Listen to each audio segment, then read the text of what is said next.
बिस्मिल्लाहिर्रहमानिर्रहीम अस्सलामुअलैकुम रहमतुल्लाह। आखिरकार बिल्ली थैले से बाहर आ गई और जो 27वीं तरमीम की जा रही थी, जिस मकसद के लिए, जिस कॉज़ के लिए, जिस वजह से, उसके पीछे जो बहुत बड़ी वजह थी, बहुत बड़ी वजह, वो थी आर्टिकल 243 के अंदर बहुत बड़ी तब्दीली, जो तब्दीली आज कर दी गई है। और army chief general Asim Munir को जहाँ पर ऑलरेडी एक ओहदा मिला हुआ है फील्ड मार्शल का, उनके पास एक फील्ड मार्शल का ओहदा मौजूद है, लेकिन अब उन्हें आर्मी चीफ के साथ साथ फील्ड मार्शल के साथ साथ उन्हें चीफ ऑफ डिफेंस फोर्सेस का सरबरा मुकर्रर कर दिया गया है। यानी कि तमाम के तमाम इस वक्त पाकिस्तान के अंदर जितने भी मसाला अफवाज हैं, जितने भी आर्म्ड फोर्सेस हैं, उसके अंदर चाहे नेवी हो, आर्मी हो, उसके अंदर एयरफोर्स हो, तमाम के तमाम फोर्सेस का जो सरबरा है वो अब जनरल आसिम को लगा दिया गया है। और उस ओहदे को जो नाम दिया गया है वो है chief of defence forces, chief of defence staff आप कह लें,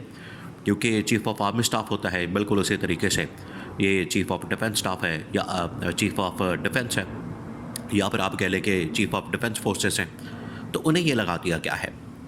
अब ये जो असल में सारी तरमीम की जा रही थी, सारा जो इसके ऊपर शोर मचा हुआ था, ये उसके अंदर जो बुनियादी नुक्ता आप इसको समझें, जो जिसके गर्द से सारी तरमीम घूम रही है,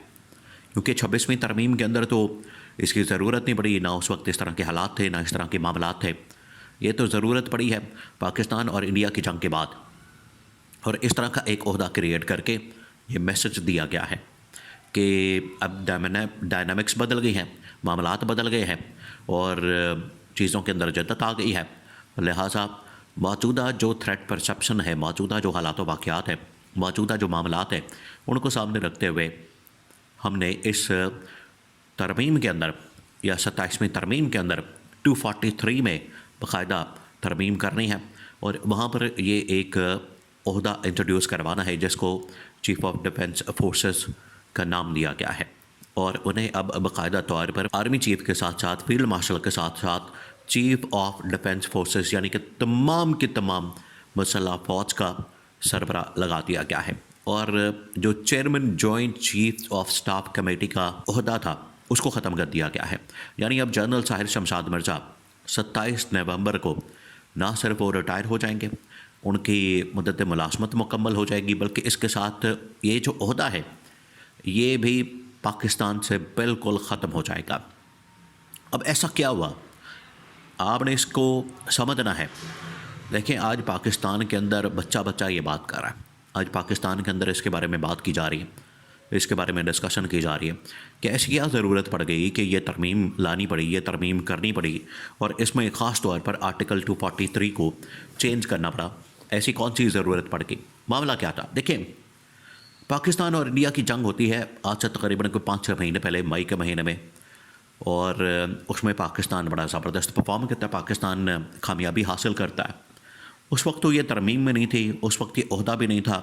उस वक्त ये तमाम जो चीज़ें आज की जा रही हैं वो नहीं थी, फिर भी पाकिस्तान जंग जीत गया। इसका मतलब है कि जो पाकिस्तान का एक स्ट्रक्चर है, पाकिस्तान के जो कमांड एंड कंट्रोल है, पाकिस्तान का जो आर्मी का, मिलिट्री का और तमाम फोर्सेस का जो स्ट्रक्चर है बिल्कुल बेहतरीन हालत में था। इसी वजह से तो पाकिस्तान ने जंग जीती।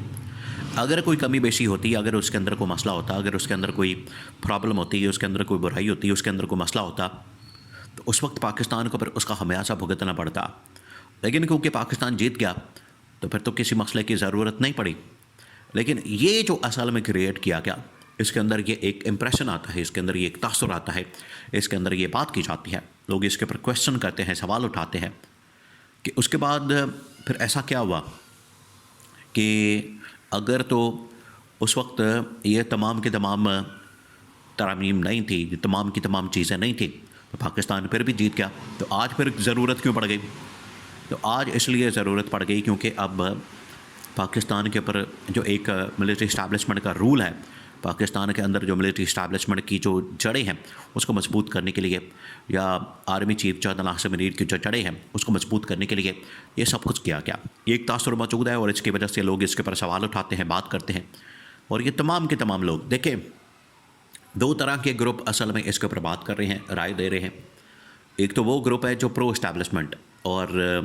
प्रो फील्ड मार्शल, वो ये बात करता है कि ठीक है, इसमें कोई बुराई नहीं, आज के हालात, आज के जो तकाज़े हैं, आज की जो रिक्वायरमेंट्स हैं, आज की जो डायनामिक्स है, उसको सामने रखते हुए ये तरमीम बड़ी ज़रूरी थी, ये नागज़ीर थी, ये नेसेसिटी थी, इस वजह से इसको करना पड़ा। और इस तरमीम के बाद, इस तजवीज़ के बाद, इस मामले के बाद अब वो तमाम के तमाम तकाज़े पूरे कर दिया जाएंगे। और किसी वक्त भी अगर कोई थ्रेट आती है, हमला होता है या कोई भी इस किस्म का मसला होता है, मामला होता है, तो उसके लिए तमाम फोर्सेस में एक कोऑर्डिनेशन होना, तमाम फोर्सेस के अंदर एक सिनर्जी होना, हार्मनी होना, तमाम फोर्सेस को एक प्लेटफॉर्म के ऊपर होना, और उनकी कमांड जो है एक कमांडर के ज़रिए से, एक सरबराह के ज़रिए से, एक चीफ के ज़रिए से होना बड़ा ज़रूरी था, जिसकी वजह से ये तरमीम करके ओहदा क्रिएट किया गया। इसकी ये एक एग्जांपल दी जाती है, आर्गूमेंट दिया जाता है, दलील दी जाती है जो प्रो इस्टेब्लिशमेंट। लेकिन एक एंटी इस्टेब्लिशमेंट ग्रुप है, या आप कह लें कि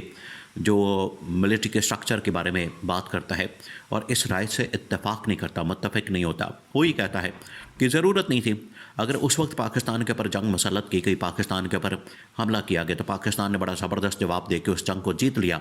अगर कोई कमी बेशी होती तो उस वक्त पाकिस्तान फिर जंग को हार जाता। तो आज भी उसकी ज़रूरत नहीं, आज भी उसी स्ट्रक्चर के मुताबिक, उसी सिस्टम के मुताबिक, उसी पाकिस्तान कमांड एंड कंट्रोल के मुताबिक काम करता है, ऑपरेट करता है। और किसी भी थ्रेट परसेप्शन आने की सूरत में, या हमले की सूरत में, या जंग की सूरत में अगर वो सिचुएशन को डील करता है तो बड़ी आसानी के साथ ये पाकिस्तान के फोर्सेस के अंदर कैपेसिटी मौजूद है, उनके अंदर ये इतनी सलाहियत और काबिलियत मौजूद है कि वो बड़ी आसानी के साथ ये तमाम मामलात को हैंडल कर सकते हैं, जिस तरह से इंडिया के साथ होने वाले मामले को हैंडल किया गया और उसने पाकिस्तान को जितवाया भी। यह बात हो रही है। तो अब ये बन तो गए हैं आर्मी चीफ के साथ साथ जनरल आसिम के पास अब इस वक्त 3 ओहदे आ गए हैं, 3 ओहदे। एक वो आर्मी चीफ है, दूसरा वो इस वक्त फील्ड मार्शल है, और थर्ड अब उनके पास ये वाला ओहदा आ गया है चीफ ऑफ डिफेंस फोर्सेस का, यानी अब वो चीफ ऑफ डिफेंस स्टाफ भी बन गए हैं। और अब देखना ये है कि वो आते साथ ही क्या करते हैं, पाकिस्तान के अंदर क्या ये जो पॉलिटिकल इकोनॉमिक स्टेबिलिटी है इसको मेक श्योर करते हैं, क्योंकि कहा यह जाता है कि उनकी वजह से ये पाकिस्तान के अंदर इंस्टेबिलिटी, या अपोजिशन के साथ, या तहरीक इंसाफ के साथ, या फिर इमरान खान के साथ जो भी आज इंतकामी कार्रवाई है उसके पीछे उनका हाथ है, उसके पीछे वो है। तो क्या उनके आने के बाद ये इंतकामी कार्रवाई ख़त्म हो जाएगी? उनके आने के बाद क्या इमरान खान की रिहाई हो जाएगी? ये सबसे बड़ा सवाल है जिसको किया जा रहा है। इंतजामी मामला अपनी जगह पर, लेकिन पाकिस्तान के ऊपर इसका असर क्या होगा, इम्पैक्ट क्या होगा, वो देखना बाकी है।